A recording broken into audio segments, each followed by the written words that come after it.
Hello everybody, this is Thomas Young, 18 Wheels Maneuvering Skills. That's T Young 18 WMS. And I hope that you and your loved ones are doing wonderful. Alright, now this video is about how to install tire chains. Alright, now this young lady that's doing the demonstration and giving all the explanations, very detailed, very informative. I feel like this video is fan-freaking-tastic. All right, she's detailed, so it's gonna be a little bit. I think it's 6 minutes. I can't remember what it was, but nevertheless, it may be something you need to know, or you might need to know in the future. All right, so this is what I'm saying. No matter what, take in all the knowledge you can, and you do what you need to do to stay safe. Okay.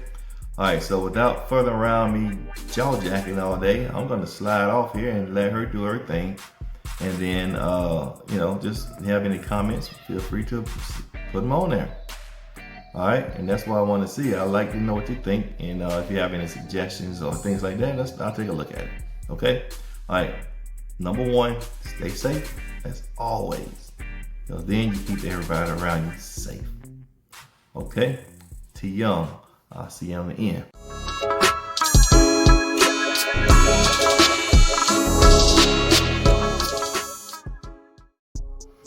Keep this in mind, no matter what the conditions are, whether it's snow, whether it's rain, fog, who knows, wind. If you don't feel safe driving in it, then don't drive in it.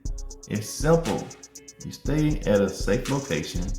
Just communicate with your company. Whenever you make a decision to be on the road, remember you're responsible. So you gotta make sure that you're safe and that you feel safe operating. Okay?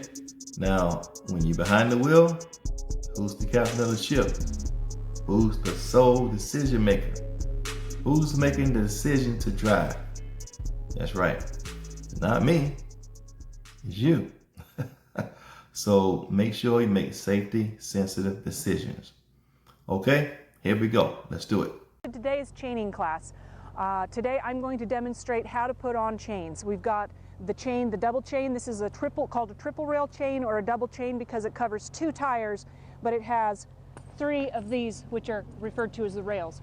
These 2 over here are the single chains. Most people use single chains more often. They're more commonly used, so I'll demonstrate the use of those.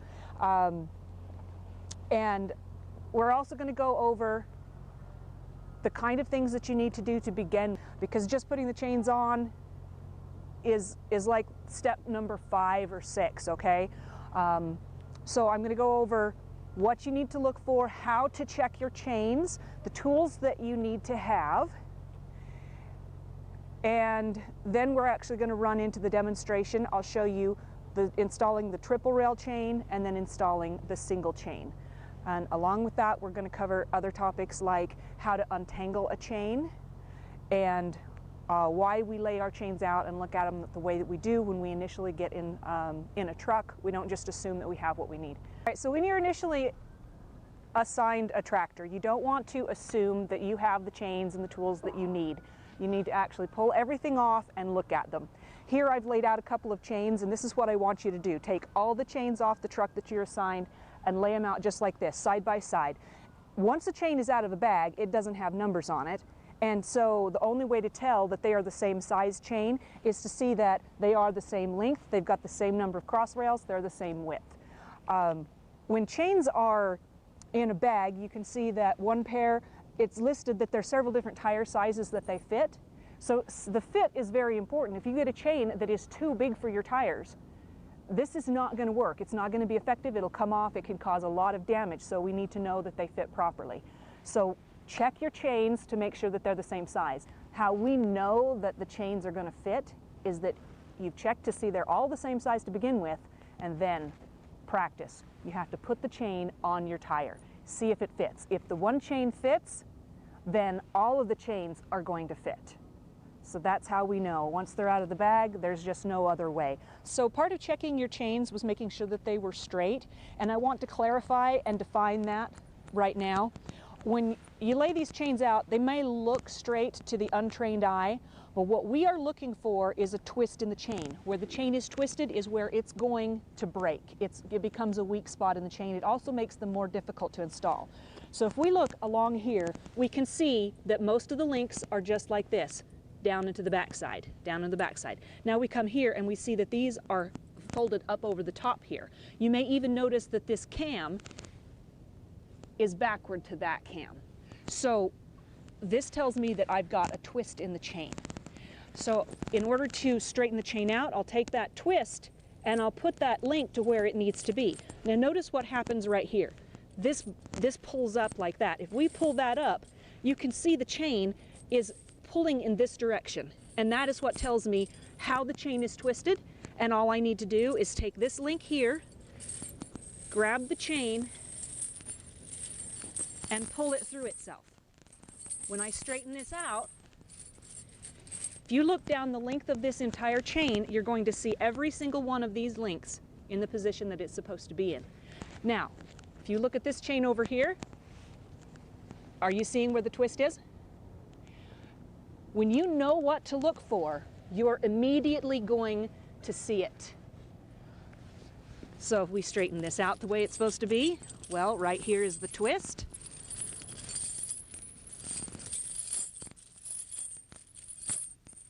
And now you have a trained eye, you know what to look for and how to untangle the chain. So practice, I cannot emphasize the need for practice enough, because this tells you more than anybody can just tell you. So once we've taken all of our chains off, we've laid them out, we've laid them side by side, and we see that they all are the same size, then we're going to also go and make sure that we have the tools that we need. You're going to need 18 to 24 bungees. Bungees come in varying sizes. So 18 to 24. This bungee is actually too long to use to chain with because it's not going to put any tension against the tires. These shorter ones, we're going to need more of them, but I'll show that how to properly install that as part of the demonstration. Now, chaining tools. We have rail tighteners that are called cams, and these are your cam tools. This is an L cam and a T cam. So the different tools are used for different sizes. If you have a double cam chain, you're always going to need one of these, but they're both very handy, and I'll show you how to use these chains to tighten up your, these tools to tighten up your chains. Some tools that aren't provided most of the time, but these are really handy to have, are a small fifth wheel puller and an actual chain hammer.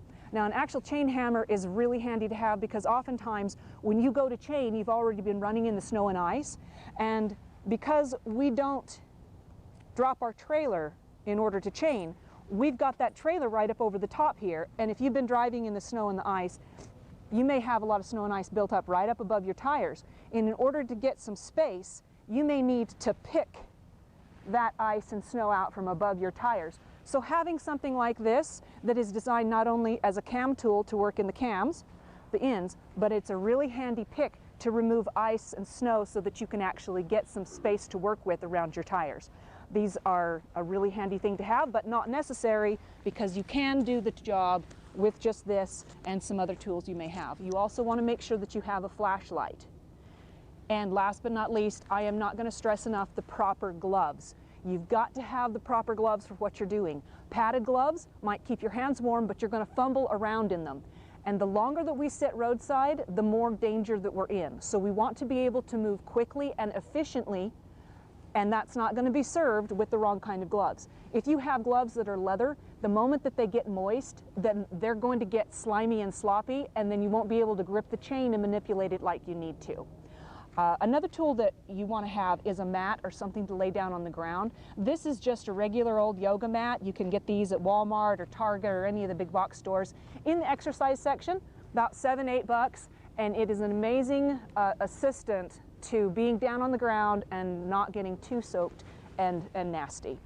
So once you've checked that you have all the tools that you have the chains that you need, then you do your practice run. During your practice run, you're going to determine the fit of your chain. You're going to use the tools.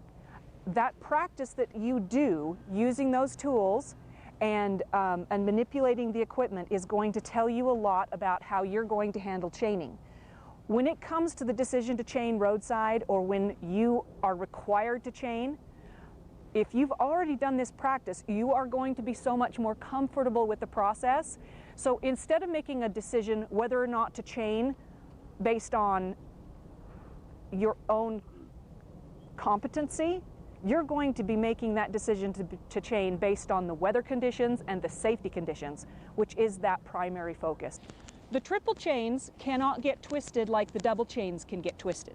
The only place they really twist is right here, which can cause a big problem when you're attempting to hook it up.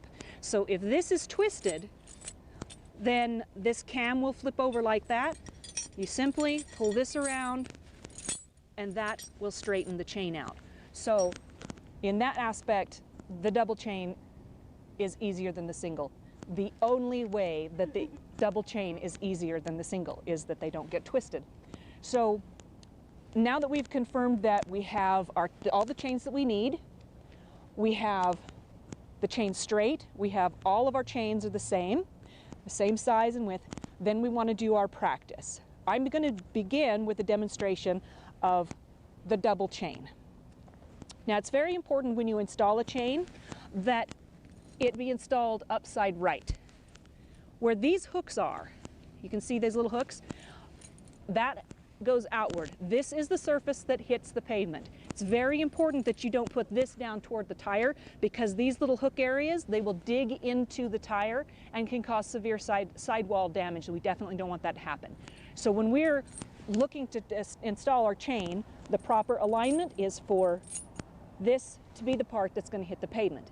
Now when you have cams on a chain, the cams go to the outside of the tire because that's where we're going to be working with them. If we have a chain that has cams on both sides, it's not going to matter which way you put this chain on the tire, but it will definitely still matter that you put that with the hooks upward. Now today I'm demonstrating with the cam arm chain. This mechanism right here, it can be very confusing. It's my favorite chain to use, but if you don't know how it works, it would be really difficult, and so I want to show you during the demonstration how that works. Other chains are just going to have these hooks here, and that's nice and simple, and they are secure. This one just gives us the ability to have the chain a little bit tighter. All right, so if you're roadside and you've had to straighten your chain out, you're going to start like this. It'll be important to make sure you're folding it over so that the hooks that go to the outside, this is going to hit the pavement. We're going to fold this over so that all of that is together. Then I'm going to find about the center of the chain here to this side. I want to be to this side because these have to go to the outside. Grab that center, bring that weight right up into my body so I can lift with my legs, lift that up. We bring this over to the tire that we're going to use. I'm going to brace one foot here, other foot here. And now remember, we've got a trailer up over the top here, so I can't just put them on. So I'm going to slip this chain over that tire with as little space as I have. Kick that, free up my hand.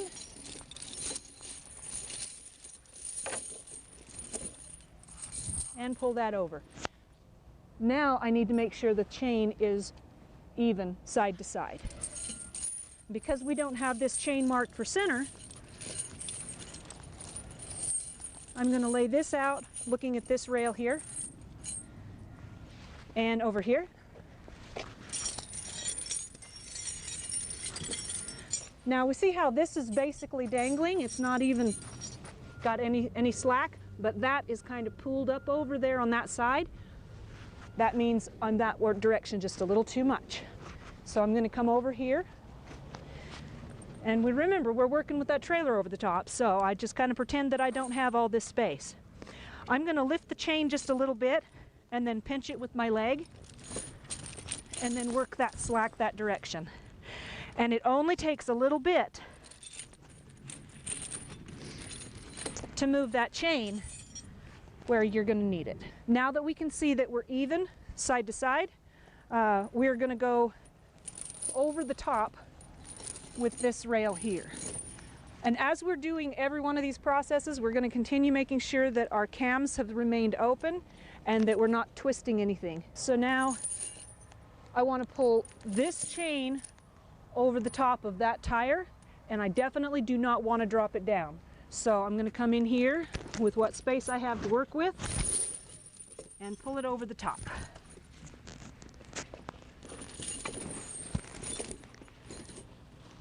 The next thing that we're going to do is we're going to make sure that the chain is even side to side. So if I have something like this going on, that's not good. I'm going to relieve that pressure, and you can do this by feel. You can just reach down there and feel how far down you are. If you need to adjust side to side, you're just going to feel for it. You got to do the same thing to the inside. Just reach in, see where that rail is. Everything needs to be pretty much even. And once we've confirmed that we are even this direction and this direction, we'll move on to connecting the rails. So it's very important when we're hooking a chain with the drape method that we're showing you today that we always connect the chain link that is in between the tires first. Whether it's a double chain like this one or it's a single chain just going over one side of the tire, we have to connect this first. The complication is you don't have a lot of room between the tires, and so we've got to find a way to get the links hooked all the way to the bottom, bring those together, the link and the hook together to make that connection. Then we're going to move to the inside and connect that as well. So take a look while I hook up this inside. I'll show you a couple of methods for getting the links over to you. And we're going to start with the bungee cord. If you don't have a fifth wheel puller, you can hook a bungee to the end of your links and then take that bungee and feed it over to yourself so that you can pull those links to you. If you do have a fifth wheel puller like the one I've got, we can just use that fifth wheel puller by staging the links right here where we can reach through the tires, grab them, and pull them over to us with the puller. We're going to demonstrate that. All right, I'm reaching in now with the fifth wheel puller, grabbed those links, and I'm pulling them over to me.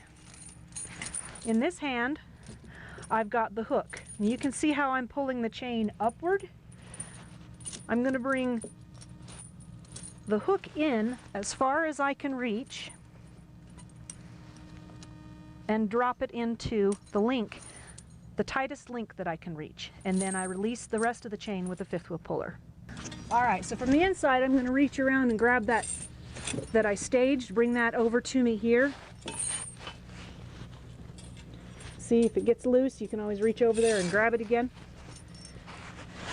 And I'm going to take the hook, and this is basically the same thing I was doing to the inside of the tire, only I've got more room to work. If I'm to the inside of the tire, I'm doing something more like this. And in this case, I come out here, I want to see, well, I can almost get this link, so I'm going to just check and see if maybe by pulling and tugging over here, I can get just a little bit more slack. And I did. So now, it's a little bit of a fight, but there we go, we're hooked. The next step that we're going to take in chaining the tire is putting the bungees on. It is absolutely necessary for safety to put the bungees on. There's two worlds of thought. One says that if the chain is properly installed, you don't need bungees. The other chain of thought is, well, if you put bungees on there, they'll hold the chain on if it loosens up. And the reality is the bungees just don't have enough strength to hold the chain on the tire. But if a chain, even properly installed, breaks, if it loosens up to the point where it's going to come off the truck, it needs to come this direction. And the spinning chain could go either ways. When we put the bungees on out here,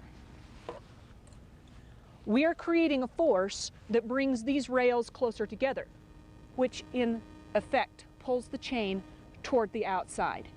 For a triple rail chain, you would want 3 or 4 small bungees to create enough force to absolutely be sure that this is going to be drug off the tire.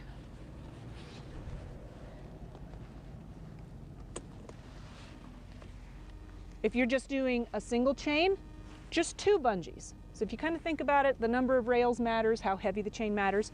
Something like this is good. Those spider bungees are good as long as you are using them. It's very important. A lot of damage can happen if these things move inward, and we want to avoid that. One last thing a lot of people ask about is this stuff here.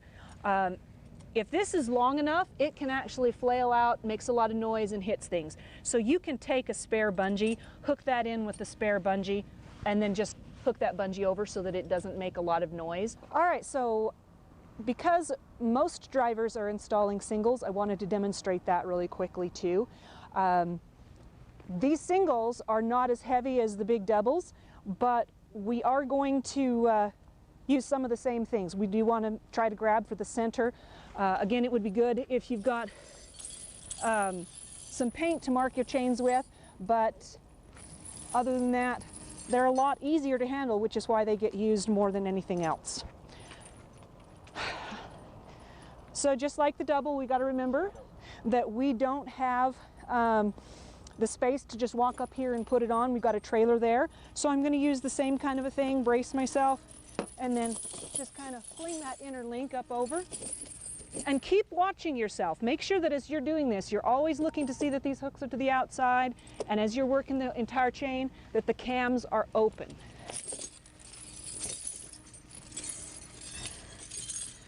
At this point, it's really easy for these little guys to twist around like that, which is going to make your life hell. So we're going to be watching to see that that chain stays straight and flush while you're doing this. Otherwise, you're going to make your life a little bit miserable until you figure out that your chain is twisted. Now I'm laying these loops out where they'll be easy to reach. And come down here in between that tire.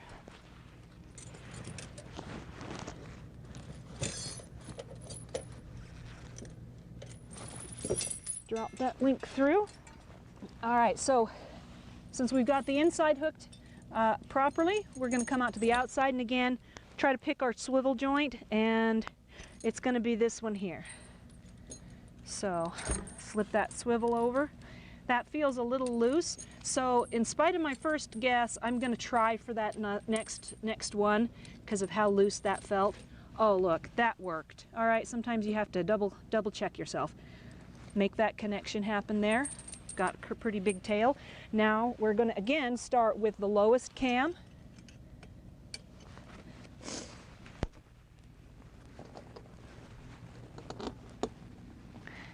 And you see, you have no idea how a chain is going to fit until you put it on there. That was all I could do with this tool to get that cam to turn. So the only way I could get this cam is if I either had a cheater bar or I'm going to use the bigger, heavier tool.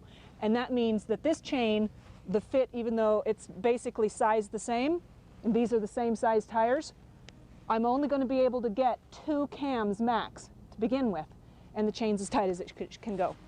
So let's go ahead and get that tight.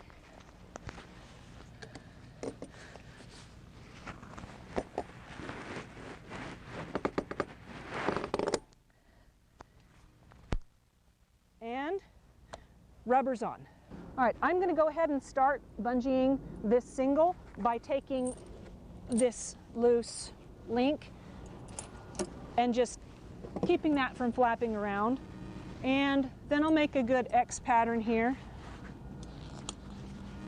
Note that just like the chains, the bungees have kind of a big side and a small side. When we're hooking these bungees in, we need them either to go flush like this one here did, or like this end, the big side out. So I'm going to take the big side out, hook it in so that the small side, if anything is pointed toward the sidewall, the small side is pointed toward the sidewall. So we're going to hook that in just like this.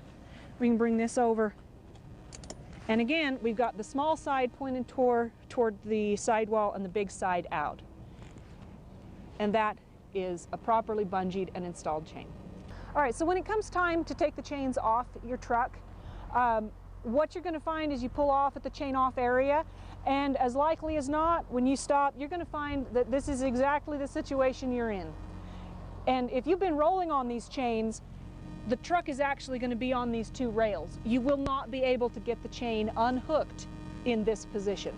Even if it's just over this way a little bit or just over this way a little bit, it can be impossible to get the chain unhooked. So I'm going to take something, anything, and today I have one of these, so I'm going to take this little flag right here and flag where my hook is. Now I'm going to roll forward and I'm going to watch this flag move up into this area so that I can see that I now have all of the hooks in the area where I have the most space to work with.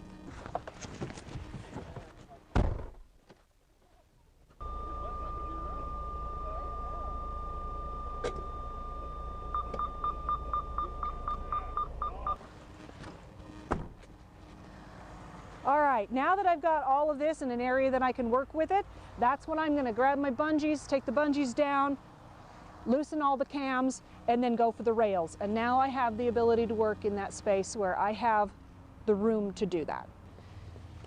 We would, of course, be removing more bungees than this, but for the sake of this demonstration, we've only got the one.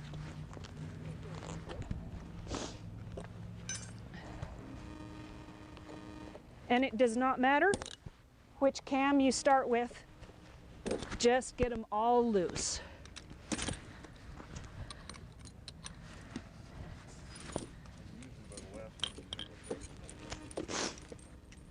All right. And just like with the cams, at this point we are going to work from the outside to the inside. We don't have to worry about going to the inside first.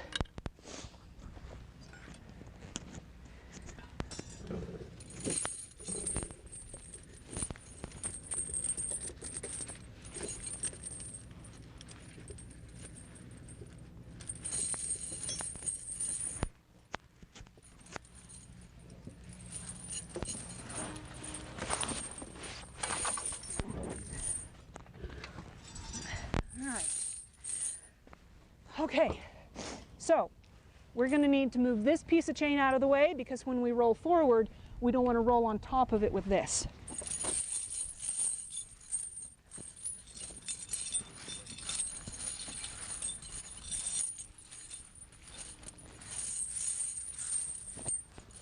So what I've done there is I've made sure that there aren't things like this happening.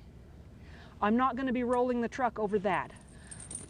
I pulled the chain flush so that all parts of it are flat. So we're going to make that flush.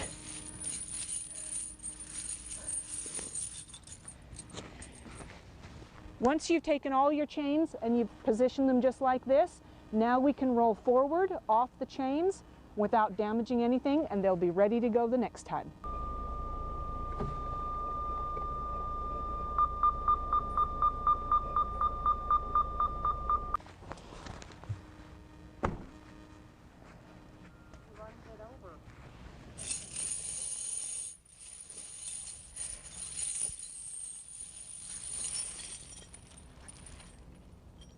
You always want to gather your good chains back up again and put them back on the truck for the next time.